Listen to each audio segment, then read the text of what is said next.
En algún lugar del sur de California, dentro de una caja fuerte privada, reposan documentos que jamás debieron ver la luz. Son papeles amarillentos, fotografías descoloridas, cartas escritas con tinta azul que tiembla en los renglones. Son fragmentos de una verdad que miles de personas creyeron conocer, pero que en realidad permaneció sepultada bajo capas de silencio, mentiras oficiales y versiones contradictorias. Durante más de 3 décadas el mundo aceptó una historia conveniente, pulida, lista para el consumo público. Pero la realidad, esa bestia incómoda que se niega a desaparecer, esperaba su momento. Luis Miguel Gallego Basteri, el hombre que conquistó escenarios en 5 continentes, que vendió millones de discos y se convirtió en leyenda viva de la música latinoamericana, cargó durante años con un peso invisible. No era el peso de la fama, ni el de las expectativas del público, ni siquiera el de mantener una carrera impecable bajo los reflectores. Era algo mucho más oscuro, más personal, más devastador. Era la ausencia de Marcela Basteri, su madre, quien desapareció en circunstancias inexplicables a mediados de los años 80, dejando tras de sí un rastro de preguntas sin respuesta y teorías que oscilaban entre el abandono voluntario y algo mucho más siniestro. La versión oficial siempre fue vaga, casi insultantemente simple. Pero quienes conocieron de cerca a la familia Basteri saben que nada en esa historia cuadra. Las fechas no coinciden, los testimonios se contradicen, los registros oficiales presentan lagunas inexplicables. Y mientras el tiempo avanzaba, Luis Miguel se convirtió en detective de su propio pasado, excavando en archivos olvidados, confrontando a quienes guardaban secretos, persiguiendo pistas que lo llevaron desde las playas de Acapulco hasta rincones oscuros de Madrid y Buenos Aires. ¿Qué descubrió realmente el cantante sobre el destino de su madre? ¿Qué verdades terribles se ocultaron bajo el barniz de la discreción familiar y los pactos de silencio? Los documentos desclasificados, las entrevistas filtradas y los testimonios de quienes rompieron el silencio revelan una historia que supera cualquier ficción, una narrativa donde el poder, la manipulación y las decisiones fatales se entrelazaron para crear uno de los misterios más perturbadores del espectáculo latinoamericano. La primera grieta en la historia oficial apareció en el verano de 1992, cuando un empleado del Registro Civil de Buenos Aires, cuyo nombre nunca fue revelado públicamente, intentó alertar a las autoridades sobre una irregularidad que lo había mantenido despierto durante semanas. El hombre había descubierto algo imposible en los archivos que custodiaba. 2 certificados de defunción correspondientes a la misma persona, emitidos con 3 meses de diferencia, en ciudades distintas, bajo circunstancias completamente opuestas. Ambos documentos llevaban el nombre de Marcela Basteri. Ambos estaban firmados por médicos diferentes. Ambos parecían legítimos. Ese funcionario envió una carta certificada al Ministerio del Interior argentino. La carta jamás recibió respuesta. 6 semanas después, el hombre renunció a su puesto sin explicación alguna y se mudó a una ciudad del interior, donde vivió el resto de sus días sin volver a mencionar el tema. Su esposa años más tarde confesaría a un periodista independiente que su marido había recibido una visita nocturna de 2 hombres que nunca se identificaron. Después de esa visita, él quemó todos los papeles que había fotocopiado del archivo. Lo que ese funcionario había descubierto era apenas la punta de una madeja que, al tirar de ella, amenazaba con desenredar décadas de mentiras cuidadosamente construidas.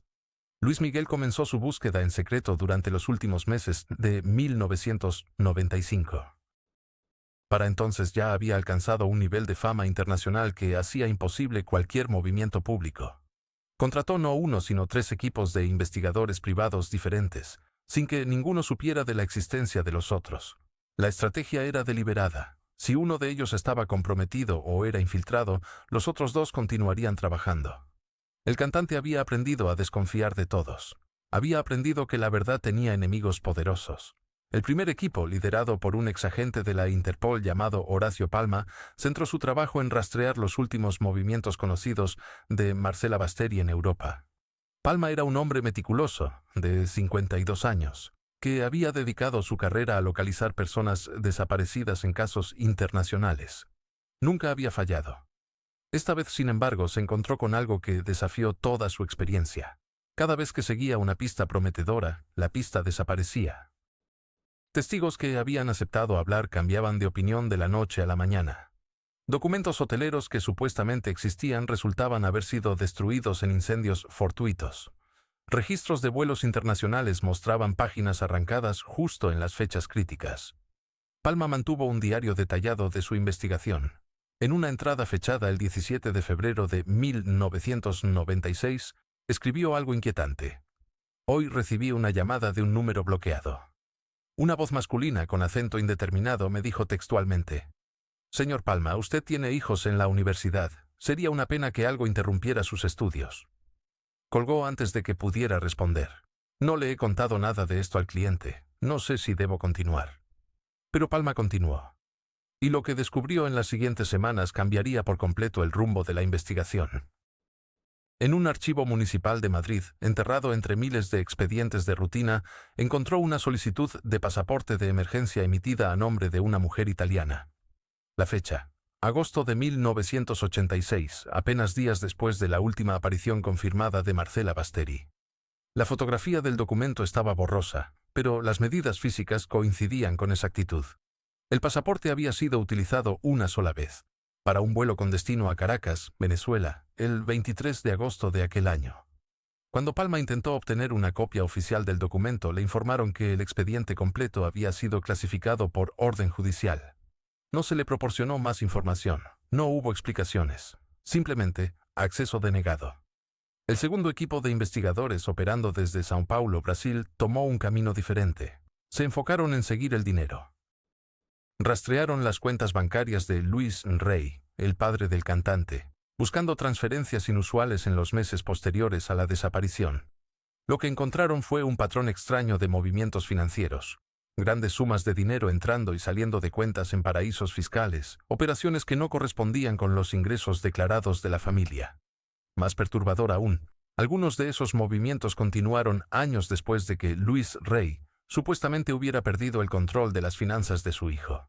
Había depósitos recurrentes, siempre en efectivo, siempre en cantidades que permanecían justo por debajo del umbral que requeriría notificación a las autoridades fiscales.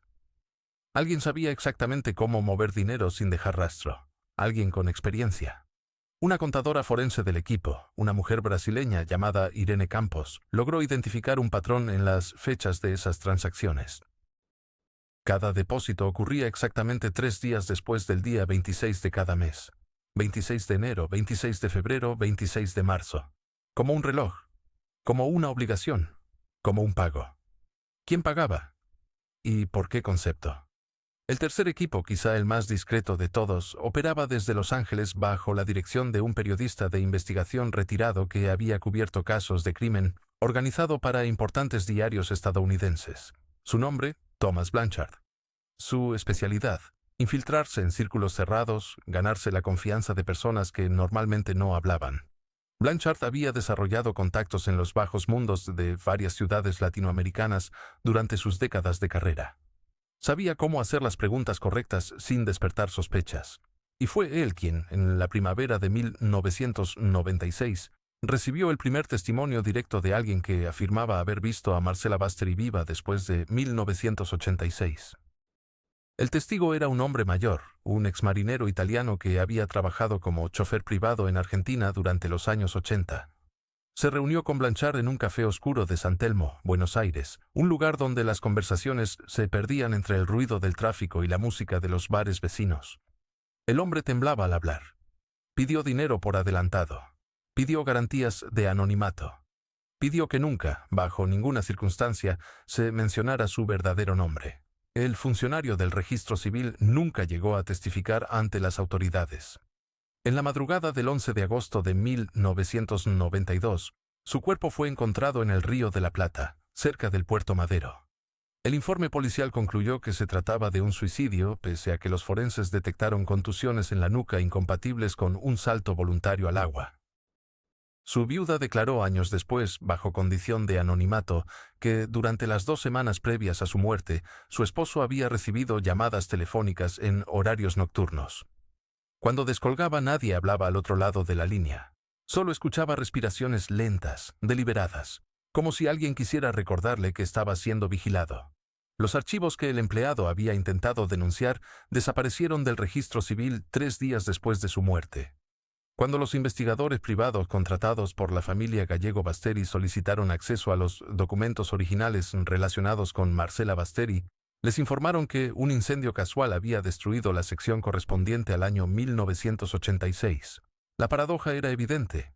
El fuego había consumido únicamente ese sector específico, dejando intactos los archivos contiguos de 1985 y 1987. Las autoridades argentinas no ofrecieron explicaciones adicionales. Mientras tanto, en Madrid, un periodista de investigación llamado Javier Molina había comenzado a seguir una pista completamente diferente. Molina había trabajado durante años cubriendo casos de desapariciones forzadas durante las dictaduras sudamericanas, y algo en la historia de Marcela Basteri le resultaba familiar, demasiado familiar. En sus archivos personales guardaba centenares de testimonios de personas que habían huido de Argentina entre 1976 y 1983, durante la época más sangrienta de la última dictadura militar. Entre esos testimonios había uno particularmente intrigante, el de una mujer italiana que aseguraba haber conocido a Marcela en Buenos Aires a finales de 1985, cuando supuestamente la madre de Luis Miguel ya estaba viviendo en España. El testimonio resultaba desconcertante porque la mujer describía detalles imposibles de inventar. Recordaba conversaciones específicas, el color exacto del vestido que llevaba Marcela aquella tarde de noviembre, el nombre del café donde se habían encontrado, La Biela, en el barrio de Recoleta. Incluso proporcionaba un detalle escalofriante. Marcela le había confesado, con lágrimas en los ojos, que temía por su vida, que había descubierto algo que no debía haber descubierto, algo relacionado con negocios turbios de su entonces esposo, Luisito Rey. La mujer italiana nunca quiso dar su nombre completo para el testimonio. Firmó únicamente como Claudia M. y desapareció de Madrid poco después de hablar con Molina. El periodista intentó contactarla durante meses, pero fue imposible. Su departamento en el distrito de Chamberí había sido vaciado abruptamente. Los vecinos recordaban haber visto una camioneta sin identificación una madrugada, y hombres con trajes oscuros retirando cajas y maletas. Cuando Molina preguntó en la administración del edificio, le dijeron que Claudia M. había cancelado su contrato de arrendamiento alegando una emergencia familiar en Italia. No dejó dirección de contacto. Informe. Confidencial. Ministerio del Interior, España. Fecha, 18 de marzo de 1993. Asunto. Consulta sobre ciudadana italiana residente en Madrid. La ciudadana identificada como Claudia M., nacida el 6 de junio de 1947 en Milán, salió del territorio español el 14 de enero de 1993 con destino a Génova. No existe registro de reingreso posterior. Interpol reporta que no hay actividad asociada a su pasaporte desde esa fecha. La investigación se cierra por falta de elementos. Mientras estas piezas del rompecabezas se dispersaban por Europa y Sudamérica, en México surgía otra línea de investigación aún más perturbadora. Un ex empleado de la disquera de Luis Miguel, quien había trabajado en la oficina de administración entre 1988 y 1991, reveló a un medio local que durante ese periodo había visto documentos financieros que relacionaban a Luisito Rey con empresarios vinculados al narcotráfico colombiano. El ex empleado, identificado como Roberto Sandoval, afirmó que Luisito Rey había blanqueado dinero a través de las giras internacionales de su hijo, utilizando contratos inflados y facturas falsas. Sandoval proporcionó copias de recibos bancarios que mostraban transferencias millonarias hacia cuentas en Panamá y las Islas Caimán. Algunas de esas transacciones estaban fechadas en 1986, precisamente durante los meses en que Marcela Basteri desapareció. La conexión era imposible de ignorar. Si Marcela había descubierto estas operaciones, su silencio se convertía en una amenaza directa para personas extraordinariamente peligrosas. Roberto Sandoval concedió 3 entrevistas en un lapso de 2 semanas. En la última, realizada el 23 de mayo de 1993, declaró que temía por su seguridad. Dijo textualmente: «Hay gente que no quiere que esto salga a la luz, gente con mucho poder, con contactos en ambos lados de la frontera». 4 días después, Sandoval fue atropellado por un vehículo no identificado mientras caminaba por la colonia Polanco, en Ciudad de México. El conductor se dio a la fuga. Las cámaras de seguridad de la zona curiosamente no funcionaban esa noche. La investigación policial concluyó que se trataba de un accidente.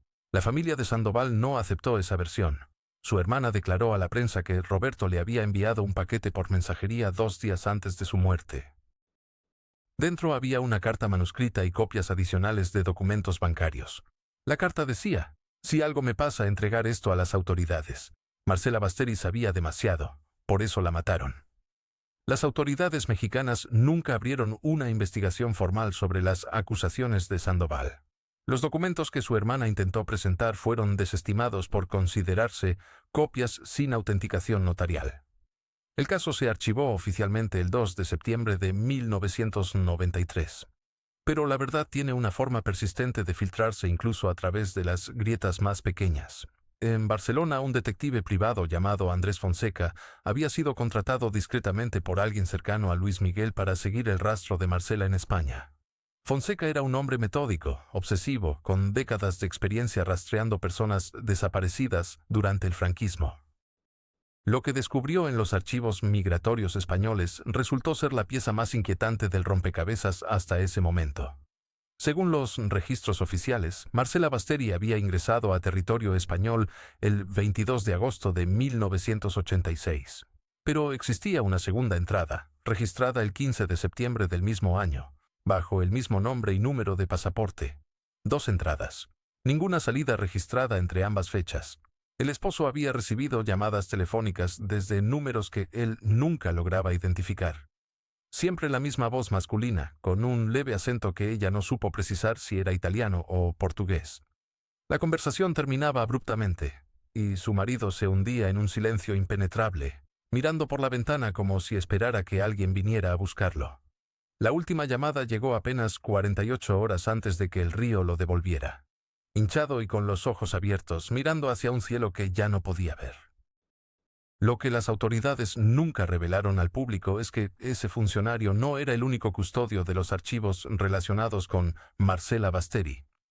Durante los 80, el Registro Civil de Buenos Aires había implementado un sistema de respaldo documental que involucraba a 3 empleados distintos para cada caso considerado sensible. Los otros 2 custodios eran Héctor Monzón, un archivista de 52 años que llevaba 26 trabajando en la institución, y Clara Bianchi, una secretaria administrativa que se había especializado en documentación de extranjeros residentes en Argentina. Héctor Monzón desapareció el 18 de septiembre de ese mismo año. Su familia denunció su ausencia después de que no regresara de lo que él había descrito como una reunión con personas interesadas en adquirir su pequeña colección de estampillas antiguas. Monzón era un hombre metódico, de rutinas inflexibles.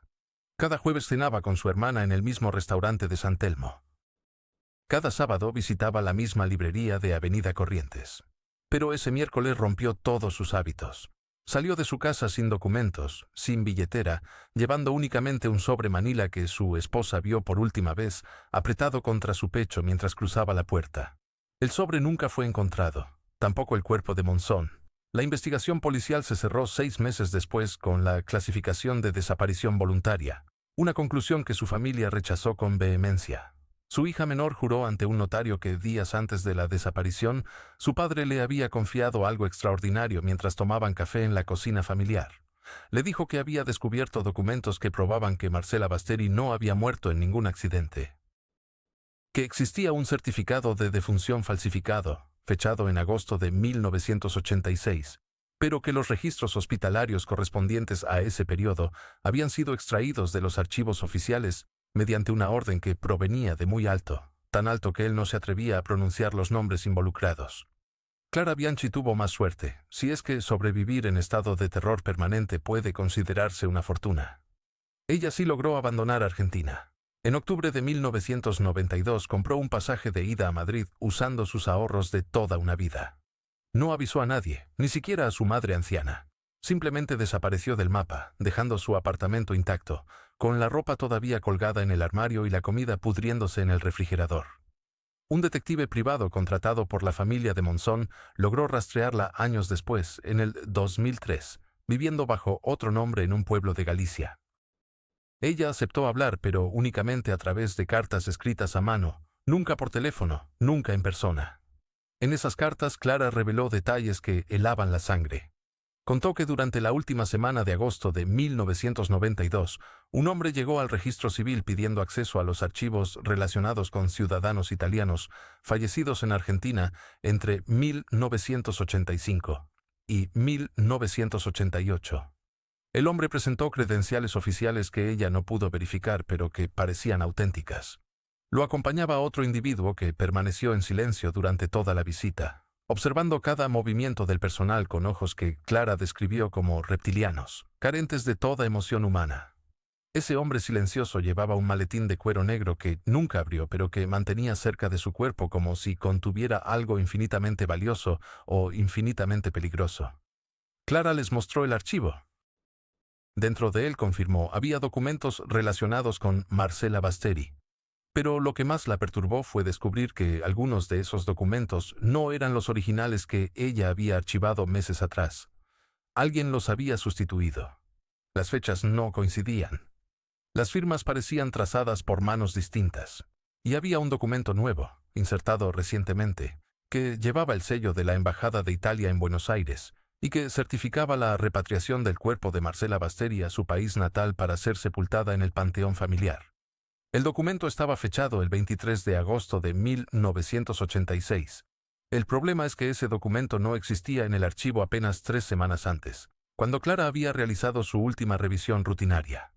Alguien lo había insertado con retroactividad, alguien con acceso a sellos oficiales, a papel membretado de la embajada, a firmas de funcionarios diplomáticos. Alguien con el poder suficiente para reescribir la historia de una mujer desaparecida y hacer que esa nueva versión pareciera irrefutable. Clara escribió en una de sus cartas algo que resulta escalofriante por su simplicidad. Dijo que cuando los dos hombres se marcharon del registro civil, el que había permanecido en silencio se detuvo junto a su escritorio y la miró directamente a los ojos durante lo que le pareció una eternidad. No dijo una palabra, pero Clara comprendió el mensaje con absoluta claridad. Era una advertencia sin palabras, una amenaza implícita que no necesitaba ser verbalizada para resultar devastadoramente efectiva. Esa noche empacó una maleta y compró el primer pasaje disponible al extranjero. Mientras Clara Bianchi se escondía en España y Héctor Monzón permanecía desaparecido, Luis Miguel continuaba su búsqueda desde otro frente. Sus contactos en Italia habían localizado a una enfermera retirada que trabajó en una clínica privada de Livorno, la ciudad costera de la Toscana de donde era originaria Marcela. La enfermera, cuyo nombre real nunca fue divulgado por razones de seguridad, aceptó encontrarse con un representante de Luis Miguel en un café discreto de Florencia. Lo que reveló en ese encuentro añadió una capa más de complejidad al misterio que se espesaba como niebla sobre un pantano. La enfermera recordaba con precisión inusual a una paciente italiana que ingresó a la clínica en septiembre de 1986. La mujer presentaba signos de trauma físico severo y agotamiento extremo. No hablaba español sino italiano, pero con un acento que delataba largos años viviendo en el extranjero. Daba la impresión de alguien que huía de algo o de alguien. La enfermera nunca olvidó sus ojos, llenos de un miedo tan puro y primitivo que resultaba casi contagioso. Pero lo que hacía única a esta paciente era el hecho de que ingresó sin documentos, sin historia clínica previa, y que todos sus gastos fueron cubiertos por un intermediario que nunca dio su nombre y que pagaba siempre en efectivo, adelantando semanas completas de tratamiento. La paciente permaneció en la clínica durante casi 2 meses. Luego, una madrugada de noviembre, simplemente desapareció.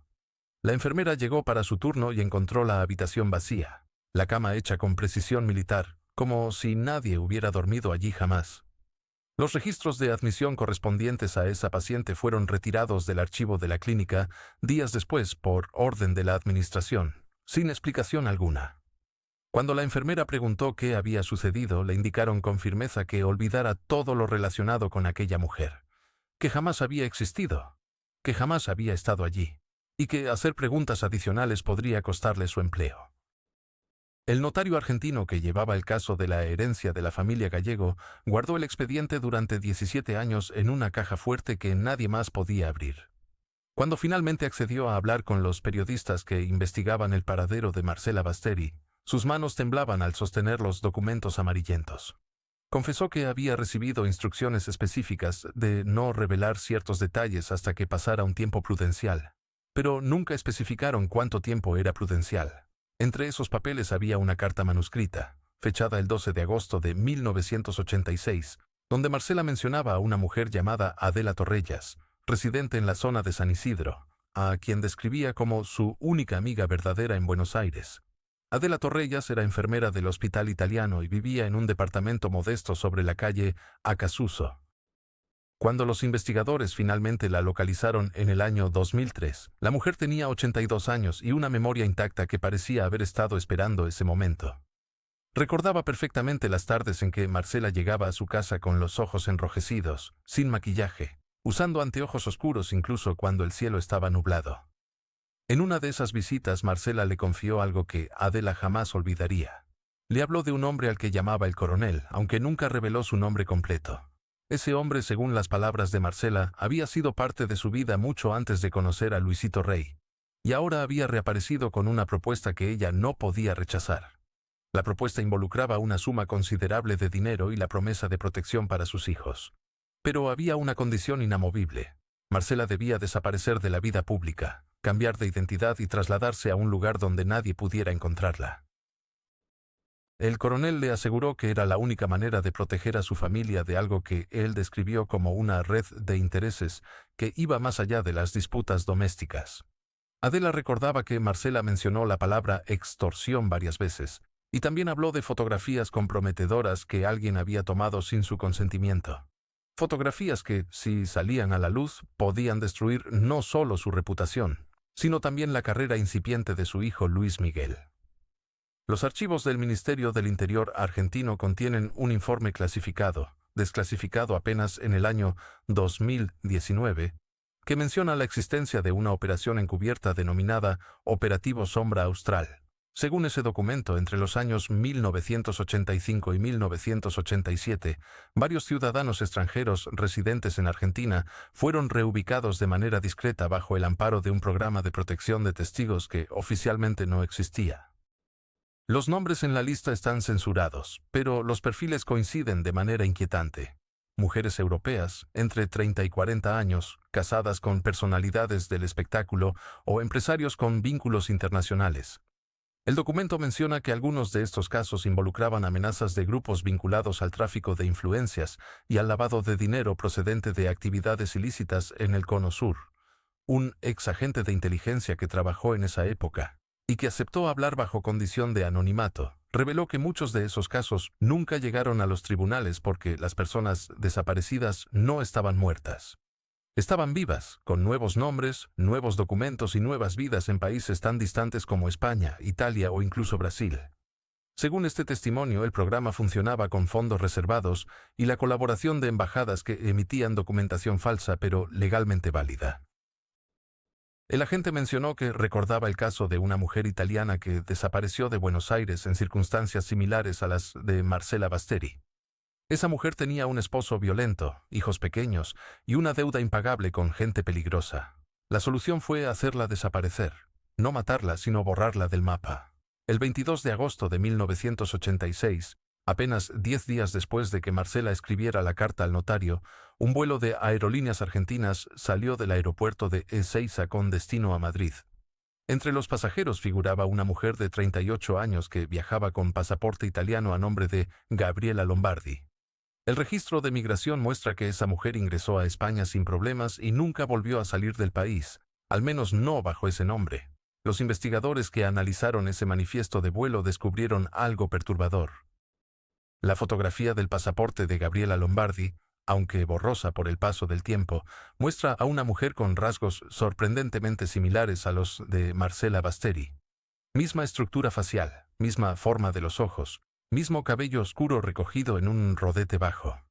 Cuando Luis Miguel comenzó su propia búsqueda años después, contrató a un equipo de detectives privados que operaban desde México y Estados Unidos.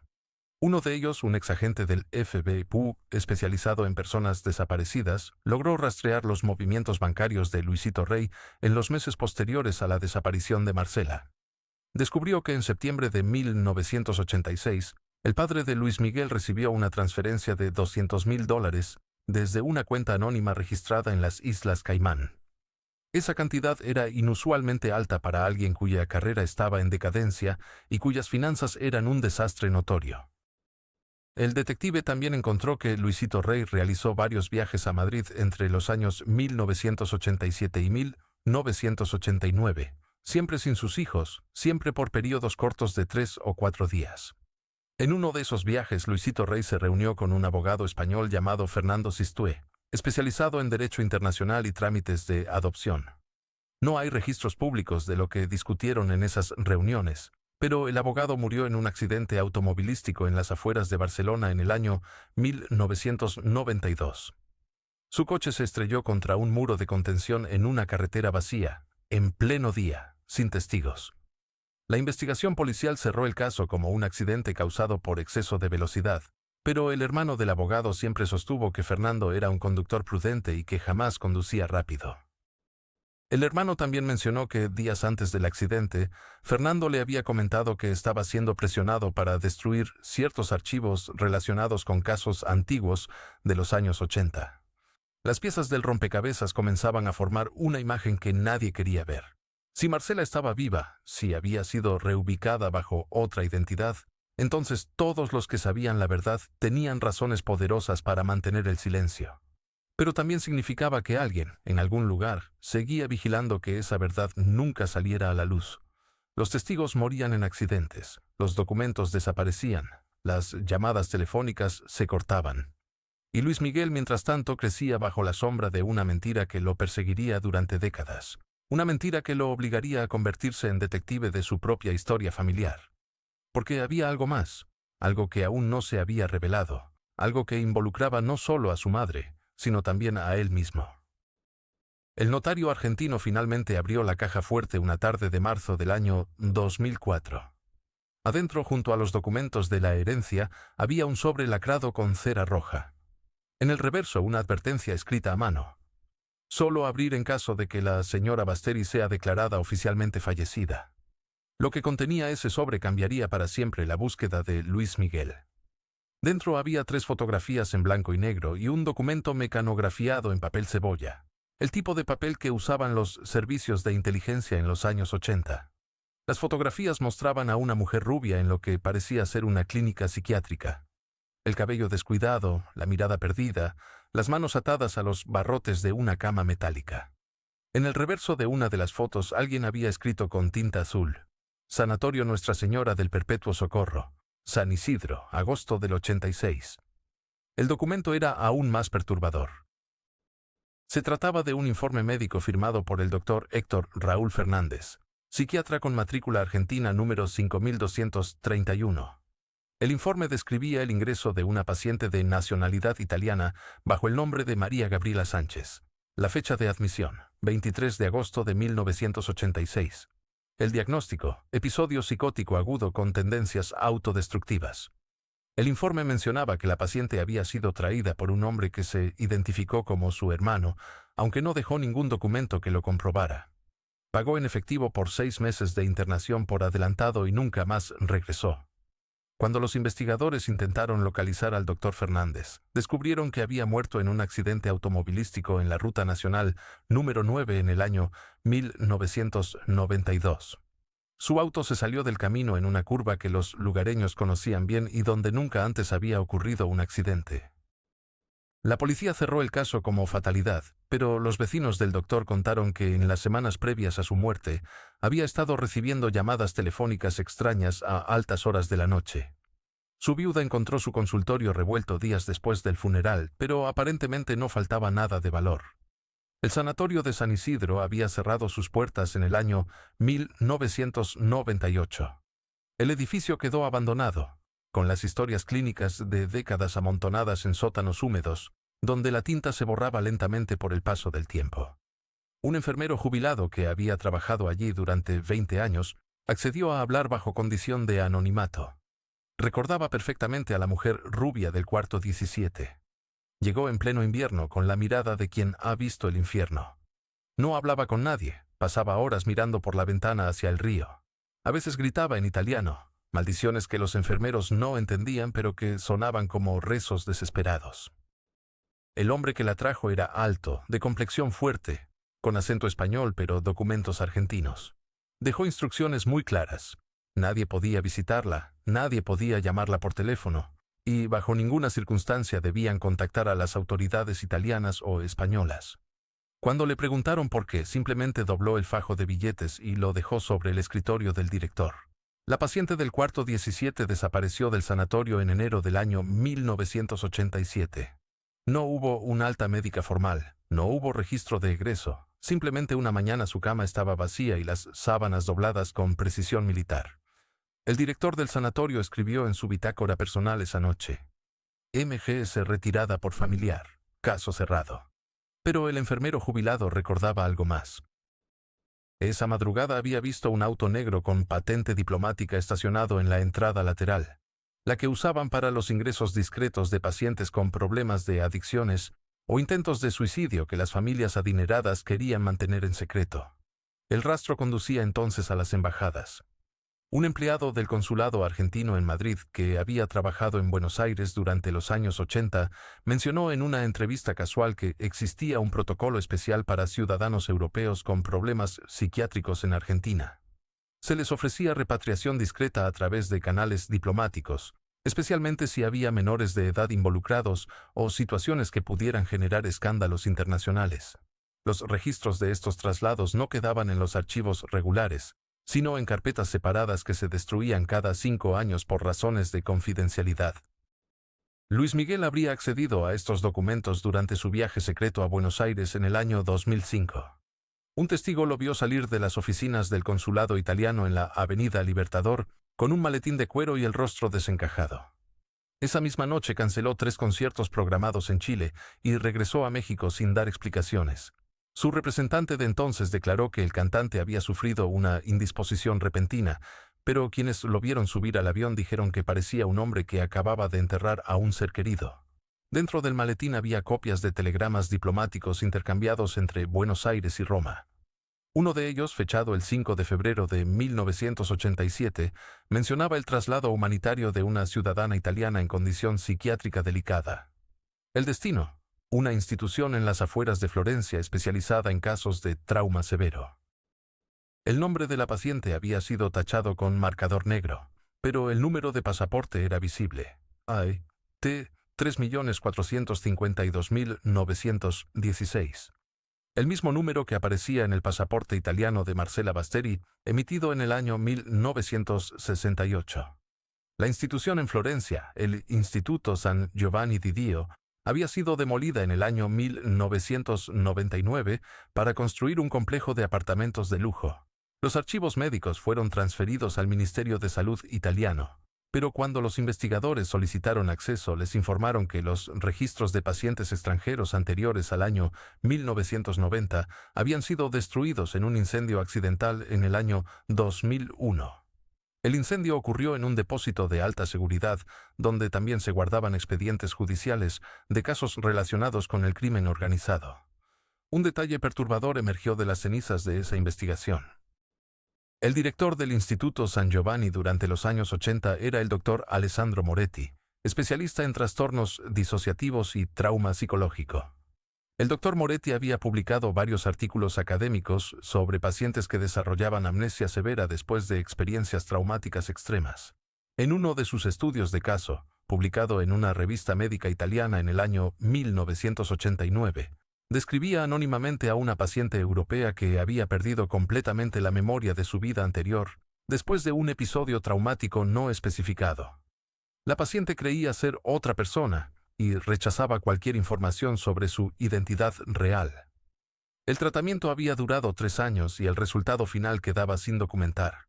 El doctor Moretti murió en el año 2003, pero su hijo aceptó hablar brevemente con periodistas mexicanos que investigaban el caso. Recordaba que su padre guardaba ciertos expedientes en su estudio privado, casos que lo mantenían despierto por las noches. Entre esos expedientes había uno marcado con una cruz roja, el símbolo que usaba para los casos más delicados. Su hijo nunca supo qué contenía ese expediente porque su padre lo quemó personalmente 2 semanas antes de morir, junto con cartas y documentos que dijo que era mejor que nadie leyera jamás. Las piezas del rompecabezas comenzaban a formar una imagen aterradora. Si Marcela Basteri había sido internada en Argentina, trasladada a Italia bajo protección diplomática y luego tratada en una institución psiquiátrica donde posiblemente perdió la memoria de su vida anterior, entonces la pregunta ya no era dónde estaba Marcela Basteri, sino quién era la mujer que había dejado de ser Marcela Basteri. La única persona que podía confirmar la autenticidad de aquellas fotografías vivía en un departamento estrecho de la zona portuaria de Buenos Aires. Su nombre era Héctor Mancini, antiguo fotógrafo de la revista Gente, quien durante los años 70 había cubierto la escena del espectáculo italiano en Argentina. Cuando los investigadores privados contratados por Luis Miguel tocaron a su puerta en abril del año 2004, Mancini tenía 82 años y una enfermedad pulmonar que lo mantenía conectado a un tanque de oxígeno. Lo que reveló durante esa conversación, grabada en una cinta magnetofónica que posteriormente desaparecería de manera inexplicable, fue descrito por uno de los presentes como absolutamente perturbador. Mancini reconoció de inmediato las fotografías. Las había tomado él mismo en el verano del año 1976, durante una fiesta privada en la residencia de un empresario textil de apellido Giordano, en las afueras de Mar del Plata. En aquella época, Marcela Basteri ya había conocido a Luisito Rey, pero todavía no estaban casados. La joven italiana de apenas 18 años había asistido a la celebración acompañada por un hombre que Mancini describió como de unos 45 años. Complexión robusta, cabello oscuro peinado hacia atrás y un acento que definitivamente no era argentino ni italiano. Parecía centroeuropeo, quizás húngaro o yugoslavo. El fotógrafo recordaba ese detalle con precisión enfermiza porque el hombre había insistido en que no tomara fotografías de la pareja. Sin embargo, Mancini había captado 3 imágenes antes de que el sujeto se percatara. La discusión posterior fue tensa. El desconocido amenazó con destruir la cámara. Pero Giordano, el anfitrión, intervino y calmó los ánimos. Lo extraño fue lo que sucedió después. 2 semanas más tarde, Mancini recibió la visita de 2 hombres en su estudio. Se identificaron como funcionarios de migración, pero sus credenciales parecían falsas. Querían los negativos de aquella noche. Mancini, asustado, les entregó 2 de los 3 carretes. El tercero lo había escondido en el doble fondo de un archivador metálico. Pero había algo más. Mancini aseguró que volvió a ver al hombre misterioso años después, en circunstancias completamente diferentes. Fue en el año 1983, durante una exposición fotográfica en la Galería Palatina de Buenos Aires. El sujeto había envejecido notablemente, llevaba lentes oscuros a pesar de estar en un espacio interior, y estaba acompañado por una mujer rubia que no era Marcela.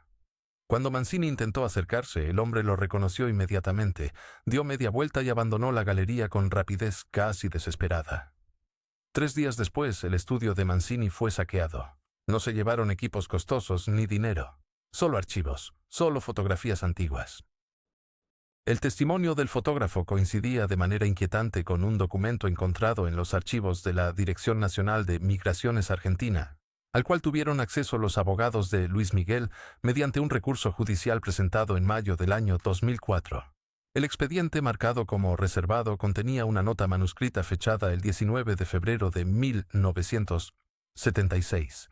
La nota hacía referencia a una solicitud especial de vigilancia sobre una ciudadana italiana de nombre Marcela Basteri, ingresada al país en diciembre del año anterior. La solicitud no provenía de autoridades argentinas. Provenía de un organismo identificado solamente con las siglas SISMI, el Servicio de Información y Seguridad Militar Italiano, la inteligencia militar de Italia. ¿Por qué los servicios secretos italianos tendrían interés en una joven actriz y modelo que apenas comenzaba su carrera en Sudamérica? La respuesta podría encontrarse en otro documento desclasificado parcialmente en el año 2006, como parte de una investigación parlamentaria italiana sobre operaciones encubiertas durante la Guerra Fría. El informe mencionaba la existencia de una red de vigilancia sobre ciudadanos italianos residentes en Argentina, especialmente aquellos con vínculos familiares o sentimentales con individuos considerados de interés para la seguridad nacional. La operación llevaba el nombre en clave Operación El Ritorno. Uno de los investigadores italianos que trabajó en aquel caso parlamentario, un exmagistrado de apellido Torrini, declaró años más tarde en una entrevista radial que muchos de los expedientes relacionados con la Operación El Ritorno habían sido destruidos deliberadamente en el año 1992, justo después del escándalo conocido como Tangentopoli, que sacudió el sistema político italiano. Torrini insinuó que la destrucción no fue accidental, sino ordenada desde altos niveles gubernamentales para proteger a figuras influyentes que podrían haber estado involucradas en actividades ilegales durante las décadas anteriores. Mencionó específicamente que varios de los casos destruidos involucraban a ciudadanos italianos desaparecidos en Argentina entre los años 1976 y 1986. El nombre de Marcela Basteri nunca apareció públicamente en esos informes, Pero según una fuente anónima cercana a la investigación, su expediente personal fue uno de los que desaparecieron en aquella purga documental. Mientras tanto, en España, Luis Miguel recibió otra pieza del rompecabezas. Un sobre Manila llegó a su residencia de Madrid en junio del año 2004, sin remitente, con matasellos de Roma. Dentro había una fotocopia de un pasaporte italiano expedido en el año 1985. El documento mostraba la fotografía de una mujer que podría haber sido Marcela Basteri, aunque con el cabello más corto y oscuro, y usaba el nombre de Clara Montini. El pasaporte indicaba que la titular había viajado a Suiza en 3 ocasiones entre agosto y diciembre de ese año. Uno de los sellos correspondía al aeropuerto de Ginebra, con fecha del 22 de agosto, exactamente una semana antes de la última vez que Marcela fue vista con vida en Italia. La grabación que Héctor Mancini entregó a los investigadores antes de su muerte contenía más que simples recuerdos fragmentados de un anciano enfermo. En aquella cinta magnetofónica, preservada durante décadas en una caja de zapatos junto a negativos fotográficos nunca revelados, se escuchaba una conversación que el fotógrafo había registrado secretamente en el Hotel Alvear de Buenos Aires durante el verano de 1977. Las voces pertenecían a 2 hombres cuya identidad Mancini nunca quiso revelar en vida, pero cuyos acentos resultaban inconfundibles para cualquiera familiarizado con el ambiente diplomático de aquellos años convulsos. El primer hombre hablaba en italiano con ese deje característico de las regiones del norte, probablemente milanés o turinés. Su vocabulario técnico y su manera precisa de referirse a fechas y movimientos bancarios sugerían formación jurídica o administrativa. El segundo hombre respondía en español con acento argentino, pero utilizaba expresiones que delataban años de residencia en Europa. La conversación, registrada mientras ambos creían estar solos en el salón reservado del hotel, giraba en torno a un asunto que ellos llamaban simplemente la Operación Mediterránea. Mencionaban nombres en código que los analistas contratados por Luis Miguel tardaron semanas en descifrar. Uno de esos nombres era Magnolia Blanca. Y, según el contexto de la conversación, no se trataba de ninguna flor ni de ningún barco. Las referencias temporales situaban la operación entre finales de 1975 y mediados de 1976, exactamente el período durante el cual Marcela Basteri había desaparecido de la vida pública antes de su reaparición fugaz y extraña junto a Luis Rey en España. La transcripción completa de aquella cinta ocupaba 17 páginas mecanografiadas. En la página 11 aparecía una frase que helaba la sangre. El hombre del acento italiano preguntaba si el problema del reconocimiento había sido resuelto de manera definitiva. El argentino respondía que los documentos nuevos eran impecables y que nadie haría preguntas incómodas siempre que los pagos mensuales continuaran llegando a las cuentas acordadas. Luego añadía algo que sonaba como una broma macabra, pero que ninguno de los 2 hombres celebraba con risa. Decía que Magnolia Blanca había florecido en un jardín diferente y que el jardinero anterior ya no tenía derecho a reclamarla. Los investigadores localizaron el registro de huéspedes del Hotel Alvear correspondiente a aquellas fechas. Entre los nombres aparecía el de un tal Alessandro Fortini, ciudadano italiano que se había alojado en la suite presidencial durante 5 noches consecutivas a principios de febrero de 1977. Fortini había declarado como ocupación consultor empresarial, pero una búsqueda más profunda revelaba conexiones inquietantes con firmas de abogados especializadas en adopciones internacionales y cambios de identidad legal. Su nombre aparecía vinculado a por lo menos 3 casos documentados de mujeres europeas que habían desaparecido de sus países de origen para reaparecer meses después en América Latina con identidades completamente nuevas. El caso más perturbador involucraba a una ciudadana francesa llamada Dominique Mercier, quien en 1973 había abandonado súbitamente París, dejando atrás un matrimonio conflictivo y 2 hijos menores. 6 meses después, una mujer con aspecto idéntico al suyo fue vista en Montevideo usando el nombre de Dolores Méndez y trabajando como traductora para una empresa naviera. Cuando las autoridades francesas solicitaron su extradición para enfrentar cargos de abandono de hogar, la mujer presentó documentos uruguayos que demostraban ser Dolores Méndez desde su nacimiento, con partida bautismal incluida. La caligrafía de los documentos uruguayos coincidía con la de otros papeles tramitados por el despacho donde Alessandro Fortini figuraba como socio capitalista. Luis Miguel recibió estos informes en su residencia de Los Ángeles durante el otoño del año 2004. Quienes estuvieron presentes aquella tarde relataron que el cantante permaneció en silencio durante casi una hora después de escuchar la grabación completa de Mancini. No gritó, no lloró, no hizo ningún gesto dramático.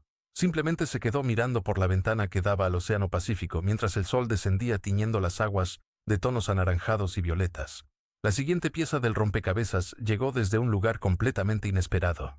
Una monja de la Orden de las Hermanas de la Caridad, que había trabajado durante los años 70 en un convento de la ciudad de Córdoba, Argentina, se puso en contacto con los investigadores a través de una carta escrita a mano.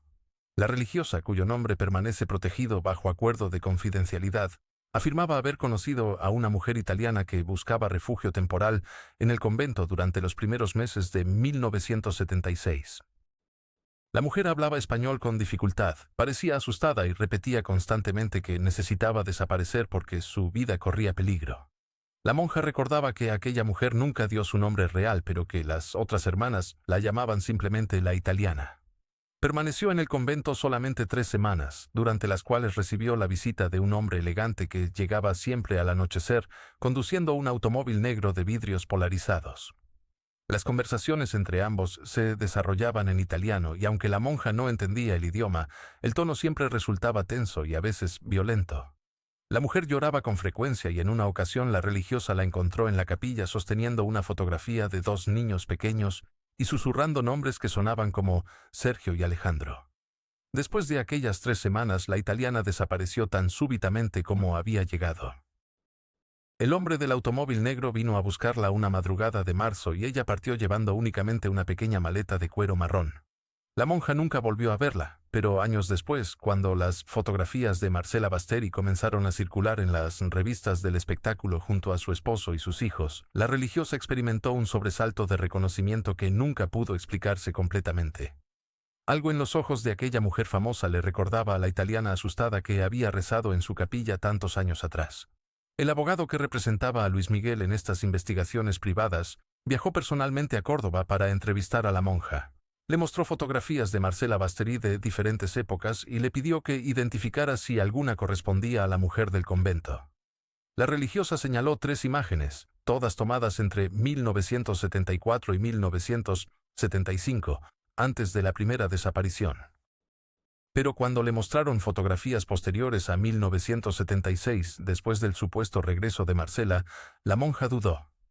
Dijo que el parecido existía, pero que algo fundamental había cambiado en la expresión, en la manera de sostener la cabeza, en la forma de sonreír. Los archivos del convento de Córdoba no contenían ningún registro oficial de aquella visita. Las hermanas no solían documentar la llegada de mujeres que buscaban refugio temporal, especialmente durante aquellos años cuando Argentina vivía bajo el terror de la dictadura militar y muchas personas necesitaban esconderse sin dejar rastros. Sin embargo, en el libro de donaciones apareció una entrada fechada el 18 de marzo de 1976, que registraba un aporte anónimo de 10,000 pesos argentinos, una suma considerable para la época. La letra del registro no pertenecía a ninguna de las monjas que habitualmente llevaban la contabilidad del convento. La noche del 14 de agosto de 2023, en una residencia privada de Los Ángeles, Luis Miguel sostuvo en sus manos un sobre amarillento que cambiaría para siempre la narrativa oficial sobre el destino de Marcela Basteri. El documento había llegado a través de un mensajero anónimo, depositado en la entrada de su casa sin remitente, sin explicación, sin advertencia. Dentro fotografías que ningún archivo público había mostrado jamás. Imágenes que demostraban algo perturbador. Su madre había sido vista en 3 países diferentes durante los meses posteriores a su supuesta desaparición en 1986. La primera fotografía, tomada en una calle de Roma el 23 de octubre de 1986, mostraba a una mujer de espaldas entrando a un edificio cerca del Vaticano. El corte de cabello, la postura, la forma de caminar eran inconfundibles para quien había pasado su infancia junto a esa figura. En el margen inferior, escrito con tinta azul desvanecida, alguien había anotado una dirección. Vía de la Conciliazione, número 42. Segundo piso. La caligrafía coincidía con la de los documentos que Héctor Mancini había preservado durante décadas. La segunda fotografía resultaba aún más inquietante. Fechada el 6 de enero de 1987, capturaba a la misma mujer en el interior de lo que parecía ser una clínica privada. A su lado, un hombre vestido con bata blanca cuyo rostro había sido deliberadamente difuminado, como si alguien hubiera aplicado un químico sobre esa sección específica de la imagen. Detrás de ellos, parcialmente visible, un letrero en italiano. Instituto Neuropsiquiátrico. En el reverso de la fotografía, una sola palabra mecanografiada: voluntaria. Pero era la tercera imagen la que contenía la revelación más devastadora. Tomada desde cierta distancia con lente telefoto, mostraba a Marcela Basteri sentada en un banco de madera en lo que parecía ser el jardín de una institución religiosa. La fecha impresa en el borde: 17 de marzo de 1987. Llevaba ropa sencilla, un vestido color crema sin adornos, y sostenía entre sus manos un rosario. Su expresión era de calma absoluta, casi de paz. No había signos de angustia, no había evidencia de cautiverio forzado. Era la imagen de alguien que había elegido estar exactamente donde estaba. El investigador privado que Luis Miguel había contratado en 2023, después de recibir aquel sobre misterioso, era un exagente del Mossad israelí especializado en casos de personas desaparecidas durante décadas. Su nombre permanece protegido por acuerdos de confidencialidad, pero sus hallazgos fueron meticulosamente documentados. Durante 8 meses, siguió cada pista contenida en aquellas fotografías, cada dirección, cada conexión institucional. Lo que descubrió formó un expediente de 347 páginas, que contradecía absolutamente todo lo que se había especulado durante casi 4 décadas. Las investigaciones condujeron a un convento en las afueras de Milán, una orden religiosa dedicada al cuidado de mujeres que habían sufrido traumas psicológicos severos. Los registros mostraban que en octubre de 1986, una mujer latinoamericana había sido admitida bajo custodia de autoridades vaticanas. No había nombre en los documentos oficiales, solo un número de identificación y una referencia críptica. Caso especial. Protección diplomática. Los archivos indicaban tratamiento psiquiátrico prolongado, aislamiento voluntario, renuncia explícita a contactos externos. Una monja anciana que había servido en aquel convento durante 52 años accedió a hablar bajo condición de anonimato absoluto. Sus palabras fueron grabadas en una entrevista que duró 3 horas, realizada en una casa de retiro en las colinas toscanas. Recordaba perfectamente a la mujer latinoamericana de cabello oscuro que llegó acompañada por 2 representantes de la Secretaría de Estado Vaticana en el otoño de 1986. Hablaba español con acento italiano. Pasaba horas en la capilla, escribía cartas que nunca enviaba. Las guardaba en una caja de metal bajo su cama. Durante su estancia, que se prolongó hasta 1988, aquella mujer había mencionado repetidamente a sus hijos. 3 nombres que pronunciaba cada noche antes de dormir: Luis Miguel, Alejandro, Sergio.